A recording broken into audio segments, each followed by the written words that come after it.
नमस्कार विद्यार्थी मित्रांनो, SP अकॅडमीमध्ये तुम्हा सर्वांचं स्वागत आहे.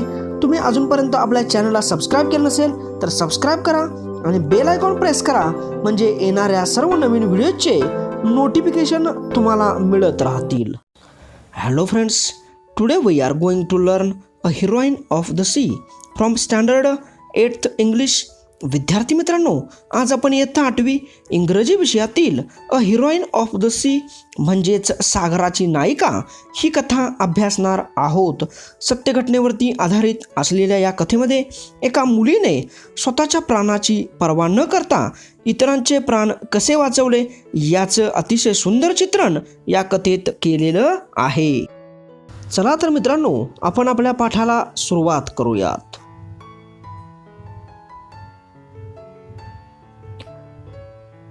Around the rocky coast of England stand many lonely lighthouses. Lonely म्हणजे एकाकी आणि लाईटहाऊसेस म्हणजे दीपस्तंभ. इंग्लंडच्या खडकाळ किनाऱ्याभोवती अनेक एकाकी एकटे दीपस्तंभ उभे आहेत. Their lights shining across the sea warn sailors at night of dangerous rocks. आणि त्या दीपस्तंभाचे समुद्रावर चमकणारे प्रकाशझोत खलाशांना रात्रीच्या वेळी धोकादायक खडकांचा इशारा देत असतात. When they see the lights, sailors take their ships far out to sea. आणि ज्या वेळेला खलाशी हे दिवे पाहतात ते आपली जहाजे समुद्रात दूर घेऊन जातात. But sometimes fierce storms drive ships onto the rocks. आणि फिअर्स म्हणजे भयंकर, आणि काही वेळेला भयंकर वादळे जहाजांना खडकापर्यंत काय करतात तर वाहत आणतात. This is the story of a brave girl and of a shipwreck on the rocks one night in 1838. Shipwreck म्हणजे जहाज फुटी, आणि ही जी कथा आहे ती कथा 1838 सालच्या रात्री घडलेली एका शूर मुलीची आणि खडकावर आपटून फुटलेल्या एका जहाजाची आहे. Grace darling was the daughter of a light house keeper. Light house keeper म्हणजे दीपस्तंभ राखणदार. ग्रेस डार्लिंग ही एका दीपस्तंभ राखणदाराची मुलगी होती. She had lived all her life in lonely light houses far away from towns and cities. आणि या ग्रेसनं तिचं सारं आयुष्य गावापासून आणि शहरापासून दूर एकाकी निर्जन अशा दीपस्तंभामध्ये घालवलं होतं. There was not even a village near their home. आणि त्यांच्या घराजवळ एकही गाव नव्हतं. Their nearest neighbours were many miles away. आणि त्यांच्या सर्वात जवळचे शेजारीही त्यांच्यापासून कित्येक मैल दूर होते. But grace father was a wise and educated man who brought up his children very carefully. परंतु ग्रेसचे जे वडील होते ते अत्यंत हुशार व सुशिक्षित होते. त्यांनी आपल्या मुलांना अतिशय काळजीपूर्वक वाढवलं होतं.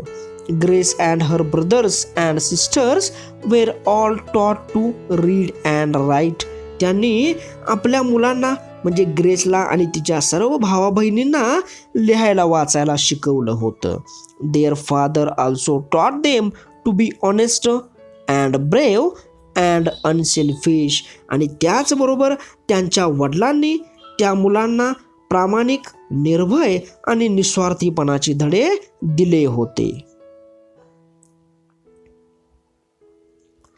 When Grace was 10 years old, the family went to live in the Longstone Lighthouse.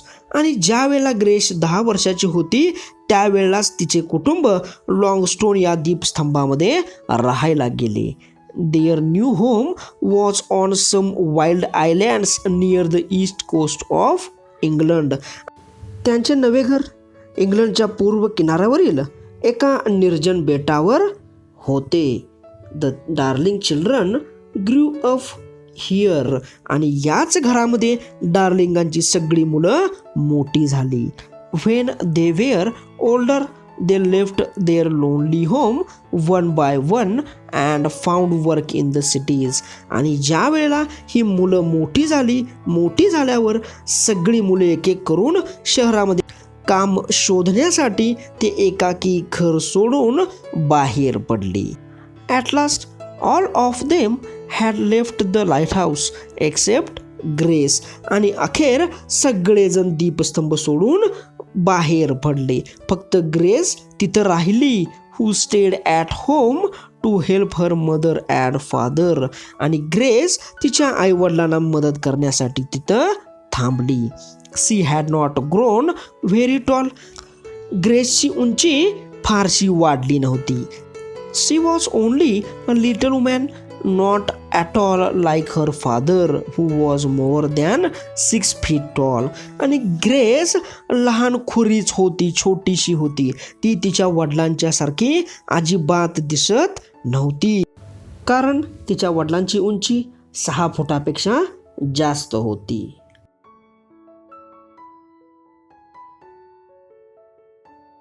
On the night of September 6th, 1838, a terrible storm was blowing. आणि 6 सप्टेंबर 1838च्या त्या रात्री भयंकर वादळ गोंगावत होते. Grace was used to storms. Used to म्हणजे सवय असणे. ग्रेसला वादळांची सवय होती. She herself was warm and safe in the big light house.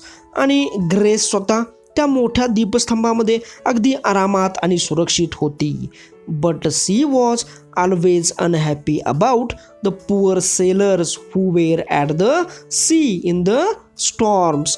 परंतु ग्रेसला मात्र नेहमीच वादळात सापडलेल्या समुद्रातल्या बिचारा खलाशांसाठी वाईट वाटत असे. She did not know that a terrible thing was happening that night. आणि त्या रात्री काहीतरी भयंकर घडणार आहे याची ग्रेसला कल्पनाही नव्हती. That night a ship was wrecked upon the rocks. आणि त्या रात्री एक जहाज खडकावर आदळून फुटले होते. Grace and her parents did not here the sound of the crash. आणि ग्रेस आणि तिच्या आईवडिलांना मात्र त्या धडकेचा आवाजही ऐकू आला नाही. The noise of the wind and the waves was too loud. आणि वाऱ्याचा आणि लाटांचा आवाज खूप मोठा, खूप प्रचंड होता. They could not here anything else. आणि त्या वाऱ्याच्या आणि लाटांच्या आवाजामुळं त्यांना दुसरं काहीही ऐकू येत नव्हतं. But a ship called the Forpshire had hit the rocks a mile away from the lighthouse. पण फॉर्पशायर नावाचे एक गलबत दीपस्तंभापासून मैलभर अंतरावर खडकावर आपटले होते. Most of the passengers were drowned, but 9 men and women were able to climb onto a rock. बरेचसे प्रवासी बुडाले होते, परंतु पुरुष आणि स्त्रिया मिळून 9 जण मात्र खडकावरती चढू शकले होते. The wind nearly blew them into the sea. आणि वाऱ्याने त्यांना जवळजवळ समुद्रामध्ये फेकलेच होते. As they clung to the bare rock. परंतु कसंबसं ते त्या खडकाला लगटून राहिले होते. In the distance they saw the warm light of the light house. आणि दूरवर त्यांना दीपस्तंभाचा उबदार दिवा दिसत होता. But of course there shouts and screams were not heard. पण जोरदार पावसामुळे आणि वाऱ्यामुळे त्यांच्या आरोळ्या आणि किंकाळ्या तिथपर्यंत ऐकू जात नव्हत्या. All night they clung there in the storm. आणि ते रात्रभर त्या वादळात खडकाला तसेच धरून उभे होते. Next morning at 6 o'clock grace was dressing. आणि दुसऱ्या दिवशी सकाळी 6 वाजता ग्रेस तयार होत होती. She looked out of her window and saw the storm was still blowing. आणि ग्रेसनं आपल्या खिडकीबाहेर पाहिलं तर अजूनही वादळ घोंगावत होतं. Suddenly she stopped. आणि अचानक ती थबकली. Wasn't there something on the distant rocks. तिनं पाहिलं की दूरवरच्या खडक्यावरती काहीतरी दिसत तर नव्हतं. Calling her father she looked again. आणि तिनं आपल्या वडिलांना हाक मारली आणि पुन्हा काय करू लागली, नीट पाहू लागली. Yes, there were certainly people clinging on to the rocks, but they were half under the sea. हो, नक्कीच तिनं पाहिलं की काही माणसं तिथं खडकांना लटकलेली होती, पण ती माणसं अर्ध्या समुद्राच्या आतमध्ये होती. We must rescue them before they are drowned, cried Grace. आणि रेस्क्यू म्हणजे सुटका करणे किंवा वाचवणे. आणि ग्रेस ओरडली की ते लोक बुडायच्या आत आपण त्यांना वाचवलं पाहिजे.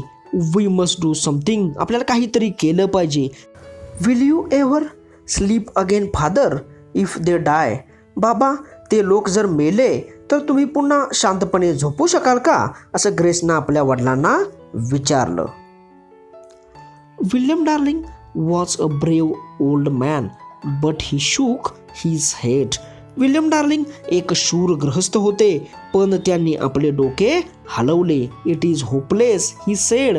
ते म्हणाले की आता काही उपयोग नाही. We can do nothing. आपण काहीही करू शकत नाही. How can I row a boat by myself through these waves. आणि या मोठ्या लाटामधून मी स्वतःचं नाव कशी काय वल्लवत नेणार आहे. If only I had another man here to help me. आणि जर एखादा पुरुष माझ्या मदतीला असता तर मी काहीतरी करू शकलो असतो. I can help you father cried Grace. पण ग्रेस म्हणाली, बाबा मी तुम्हाला मदत करीन. I can row a boat as well as any man can't I. मला सुद्धा एका पुरुषा इतकीच चांगली नाव वल्लवता येते हो की नाही. I am small but I am strong. आणि मी लहान असले तरी कणखर आहे. You and I often rowed together. आणि आपण दोघांनी कितीतरी वेळा एकत्र वल्लवलं आहे. We can reach those unfortunate people. आणि आपण दोघांनी जर एकत्र प्रयत्न केले तर आपण त्या दुर्दैवी लोकांपर्यंत पोहोचू शकतो, असं ग्रेस आपल्या वडिलांना समजावू लागले. Mrs Darling was with her husband and daughter at the window. आणि मिसेस डार्लिंग विल्यम डार्लिंग आणि ग्रेस बरोबर खिडकीपाशी उभ्या होत्या. No no she exclaimed. आणि त्या ओरडल्या, नाही नाही. How will it help those poor people if you are drowned. आणि जर तुम्हीच बुडालात तर त्या बिचारा लोकांना कशी काय मदत होणार.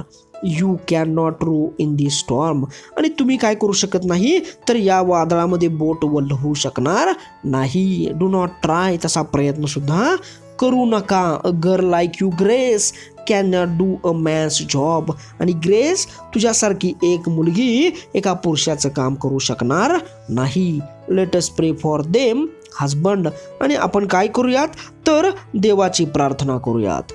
God will help them perhaps but we can not. आणि देवच त्यांची मदत करू शकतो, त्यांना वाचवू शकतो, पण आपण त्यांची मदत करू शकत नाही, असे मिसेस डार्लिंग ग्रेसला आणि तिच्या वडिलांना म्हणाल्या.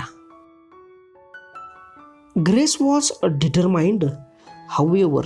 परंतु ग्रेस मात्र ठाम होती. She argued until at last her father agreed. आणि तिचे वडील तयार होईपर्यंत ती त्यांच्याशी वाद घालत राहिली, त्यांना मनवत राहिली. Poor Mrs Darling with a heavy heart helped them to get the boat out. With a heavy heart म्हणजे जड अंतःकरणाने. बिचारा मिसेस डार्लिंगने जड अंतःकरणाने त्यांना नाव बाहेर काढण्यास मदत केली. She watched and prayed as they set off. Set off म्हणजे प्रयाण करणे किंवा निघणे. आणि ते निघाले तशी ती त्यांच्याकडे पाहत प्रार्थना करीत राहिली. Anyone who has seen a storm at the sea can imagine that journey. आणि जर कुणी समुद्रातले वादळ पाहिले असेल तर ते त्या प्रवासाची कल्पना करू शकतात. The boat went up and down over the waves as high as hills. आणि पर्वता एवढ्या उंच उसळणाऱ्या लाटाबरोबर ती नाव खालीवर होत होती. Sometimes it stood on one end, sometimes on the other end. आणि काही वेळेला ती बोट या टोकावर तर काही वेळेला त्या टोकावर उभी राहत होती. It went up to the top of a wave and then down into the great valley between the waves. एकदा ती बोट एका लाटेच्या पार वरच्या टोकापर्यंत गेली आणि मग लाटामधल्या खोल दरीतून खाली खाली येत राहिली. Every time they went down the boat nearly went under the water. आणि प्रत्येक वेळी बोटीने खाली येताना ते जवळजवळ पाण्याच्या खाली गेले. But little by little, pulling with all their strength on the oars, they came near the rocks. परंतु हळूहळू सगळी ताकद लावून वल्लवत ते खडकांच्या जवळ जाऊन पोहोचले. The wind and the rain were so strong that Grace could not see the men and women clinging to the rocks. आणि वारा आणि पाऊस इतका जोराचा होता, वाऱ्याचा आणि पावसाचा जोर इतका होता की ग्रेसला खडकावर लटकलेले ते पुरुष आणि स्त्रिया दिसू शकत नव्हते. She only heard their cries for help. तिला फक्त मदतीसाठी त्यांचा आक्रोश ऐकू येत होता. She needed all her strength to hold on to the oar which was bigger than herself. आणि ग्रेसला तिच्यापेक्षा आकाराने मोठे असलेले वल्ले पकडून ठेवण्यासाठी तिची सर्व शक्ती पणाला लावावी लागत होती. At last they came close to the rocks. आणि शेवटी ते खडकांपाशी पोहोचले. William darling was able to jump on the rocks while Grace all alone held the two men into the boat. आणि विल्यम डार्लिंगने खडकावरती उडी मारली तर ग्रेसने एकटीने 2 माणसांना बोटीवर धरून ठेवले. The two sailors from the wrecked ship were able to row. आणि त्या फुटलेल्या जहाजावरील 2 खलाशांना वल्हवता येत होतं. They helped the darlings during the long journey back to the light house. आणि त्या 2 माणसांनी या डार्लिंग्सना परत दीपस्तंभाकडे जाण्याच्या मोठ्या प्रवासामध्ये वल्लवायला मदत केली. Then Grace and the 3 women got out. आणि त्यानंतर ग्रेस आणि त्या 3 स्त्रिया लाईट हाऊसवरती उतरल्या. Old William Darling and the 2 sailors rowed back across the dangerous sea to rescue the 4 men still on the rock. आणि वयस्कर विल्यम डार्लिंग व ते 2 खलाशी पुन्हा त्या भयानक समुद्रात अजूनही खडकावर अडकलेल्या बाकी 4 पुरुषांची सुटका करण्यासाठी परत निघून गेले. Grace did not have any time to rest now. आणि आता ग्रेसला विश्रांतीसाठी अजिबात वेळ नव्हता. All that day she was busy helping her mother to warm and feed the rescued passengers. आणि तो संपूर्ण दिवस ती सुटका केलेल्या प्रवाशांना आराम देण्यात आणि खाऊ घालण्यात आपल्या आईबरोबर व्यस्त होती. After several days these passengers were able to return to their homes in England. आणि बऱ्याच दिवसानंतर ते प्रवासी इंग्लंडला आपल्या घरी परत जाऊ शकले. They told the story of the brave girl and her father to their families and friends. आणि त्या लोकांनी त्यांच्या कुटुंबियांना आणि मित्रपरिवाराला या शूर मुलीची आणि तिच्या वडिलांची कथा सांगितली.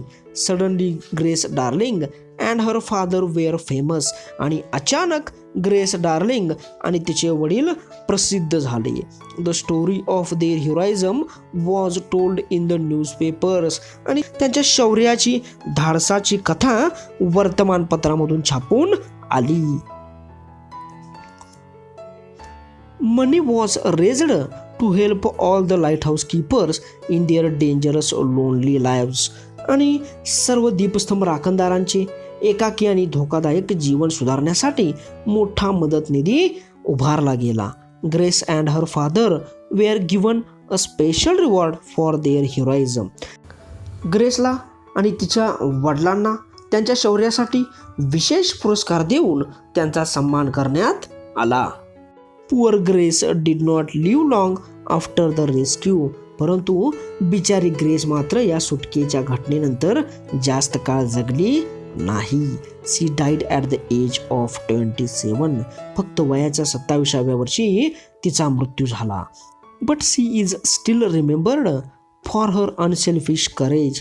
परंतु ग्रेसला तिच्या निस्वार्थी धैर्यासाठी आज सुद्धा स्मरण केलं जातं. She risked her own life for others. कारण तिने इतरांचे प्राण वाचवण्यासाठी स्वतःचे आयुष्य धोक्यात घातले होते. अशा प्रकारे या कथेच्या माध्यमातून ग्रेसने आपल्याला प्रामाणिकपणा, निर्भय आणि निस्वार्थीपणाचे धडे दिले आहेत. अशा प्रकारे विद्यार्थी मित्रांनो, आज आपण अ हिरोईन ऑफ द सी ही इयत्ता 8वी इंग्रजी विषयातील कथा अभ्यासलेली आहे.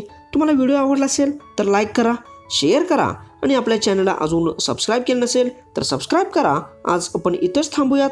जय हिंद, जय महाराष्ट्र.